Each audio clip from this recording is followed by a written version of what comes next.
Wonder Woman number 22, Greg Rucka and Bilquis Evely on art. This is obviously Godwatch. This is It these. is not Bilquis Evely on art. Is it not? That's what Comixology told me. But Well, Comixology is absolutely although, wrong. now that you've said that, I was thinking it looked weird for Bilquis Evely. Now that you're bringing it up. Who was it? Yes, it is Maraka and Dolpha, Okay. who we have seen somewhere in Rebirth because I mentioned how I saw their art in Bombshells and was enjoying it there. I can't remember what book it was on in Rebirth though. Yeah, probably filling in for someone for an issue. Uh, Probably. yeah, okay, that makes sense because I actually did recognise it looked really different than usual. Yes. But yeah, okay, fair enough. So this is set in the past, although we're getting closer to present day because it says it's 8 years since Wonder Woman left the mascara at the start of the issue. So Yeah. you get this sense that we're building back towards roughly present day, and this was kind of a weird one to start with because it's like, oh, what's going on here? What is the premise of this? So basically, Wonder Woman is taking part in a charity auction to get a date with her. She's one of the sort of the what's the female version of Bachelor? Bachelorette. Yeah. For some reason, I doubted that. I thought of that and went, no, it's not Bachelor. That sounds wrong. What's the word? What's the word I'm looking for? But yeah, I'm okay. pretty sure it is. That's fine. That is. I think it is. I'm just having a moment. But she's a bachelorette, and she is being auctioned off. And Bruce Wayne and Lex Luthor are in a bidding war to get the date. They're going up in the millions. They're having a proper dick measuring contest, glancing over at each other as they try to outbid each other. And then Veronica Cale just comes in and offers like twice their top bid, and wins the date. And I was like, oh, what's this about? What's going on here? Yeah, where's this going? Yeah, obviously she wants something, but I'm not sure what. And she takes her out, and they sort of exchange a lot of small talk, and they talk about their lives and their differences and whatnot. And then eventually, like Veronica has this guise of she tries to help this child trafficking thing, and the criminals behind it want her, so she's brought. This is what she's pretending is going on. So presumably she's just hired these people to attack her. But Wonder Woman has to like help her, and she uses the lasso. I really like seeing Diana do stuff in her civvies.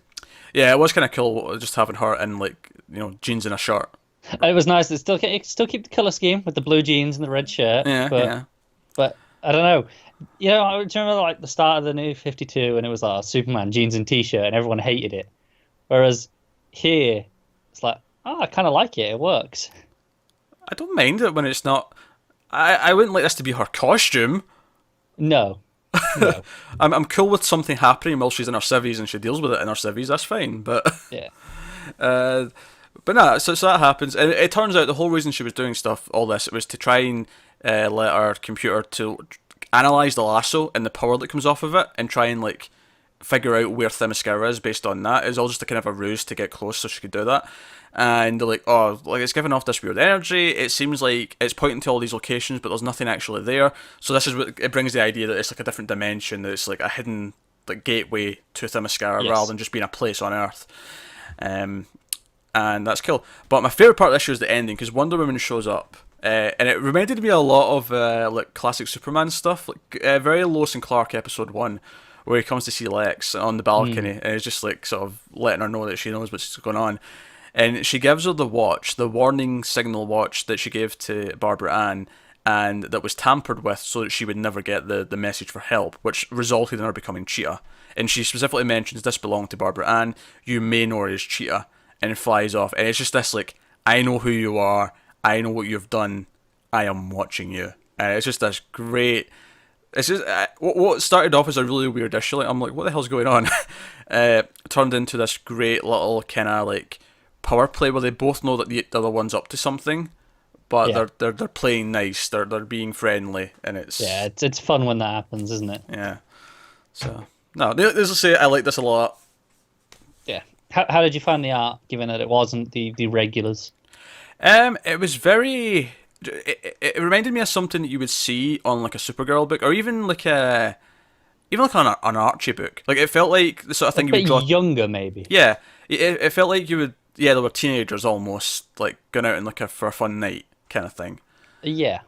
Also, I like this. Just Veronica says to Wonder Woman, "Oh, that excuse for chicken at that banquet was horrible. Let's go and get some proper food." And it cuts to them, and it looks like they're eating cheeseburgers. And well, I agree. To me, that is proper food. I feel like a rich person's idea of proper food is actual. I imagine that's the point where it's Yeah, probably. it's supposed to show no, she's normal still. She's still a normal person under it all. Well, I think that's what this has done so well, as we've talked about this before, is how much sympathy we have for Veronica at this point. Like, all this stuff in Godwatch that's shown what happened to her daughter and what she's had to go through. We don't actually hate her. We see sympathy in her. And I think this issue works even better for that, because you understand why both characters... Because at that moment at the end, I think why I love it so much is because Wonder Woman has a reason to hate her now. She took her friend and put her in danger. And she has a reason to have a grudge, but you understand why she did it. So it's this great thing where you can see both sides of the tragedy. And so. Agreed. Also, I feel like we don't see Diana with the cape often enough because it looks fantastic. Yeah, do you know what? I didn't even think about it, but you're right. I noticed it here. I was like, the costume looks really good here, and I was like, it's the cape. We don't see her with it very much, but it's the blue cape stands out nicely. Yeah, and you only see it in the last couple of pages. Yeah. Because most of it she is, as we said, because even before the civvy, she's in like a dress. She's in like a fancy evening gown kind of dress for the auction. Yeah, I like how that dress kind of reminds me of something you'd see in like it seems to sound like very like ancient Greek almost, Roman, that sort of. It does. It looks like something you would expect to see when they're doing like a play about the gods and their. Yeah, exactly. So I really appreciate that little touch. Yeah, that was cool. But I just, do you know what I liked about it as well is I liked when she put the broken watch thing, the signal watch, in her hand. I liked just how much weight that carried, because I went, oh, I know what that is, and it was just this great moment of like realization that she knows exactly what she was up to, and it was it's great when they're just playing each other, and I actually really like Veronica's facial expressions. Just before she's given it, she looks down. She kind of looks ashamed, and it's like, she's not proud of what she's done. I don't think. Yeah, no, I can see that. So that was good. As much as it was different than normal, I did like it a lot. Maybe the fact that they feel younger feels a little bit strange, but maybe that ties into this whole idea that they're putting on this show, that they're pretending to be more innocent than they are. They're both pretending to be, oh, I'm just an innocent superhero, and I'm just an innocent rich billionaire who helps kids. Like, they're putting on this show, and you associate innocence with youth, and so maybe that kind of works in a weird way. Yeah, no, I see it. Wonder Woman, still great. Another great issue. I'm sure Matt is pissed that he missed a Wonder Woman week. I know, because we only have 3 left plus an annual. That's all we get left. I know. And even then, the annual's not just by Rucka. There's multiple stories in there. Yeah, but it's got Scott back for the annual, so that is true. Okay, so Matt thought solid art, but not evilly. Very good. Rucka has made Kale distinctive from her other villains, and uniquely a Wonder Woman villain, which Wonder Woman needs. It felt like a filler issue, but not to the level of issue 8, the Barbara Ann issue. Of course we got that in there.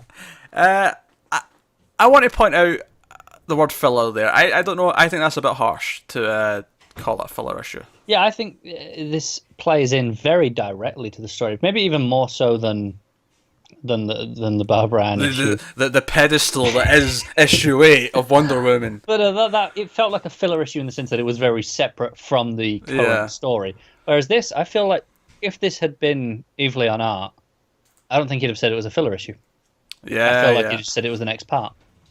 You think he's maybe kind of just... It's a fill-in artist, definitely, but I think that is not a symptom of it being a filler issue. It's almost a subliminal thing with him, maybe. Yeah.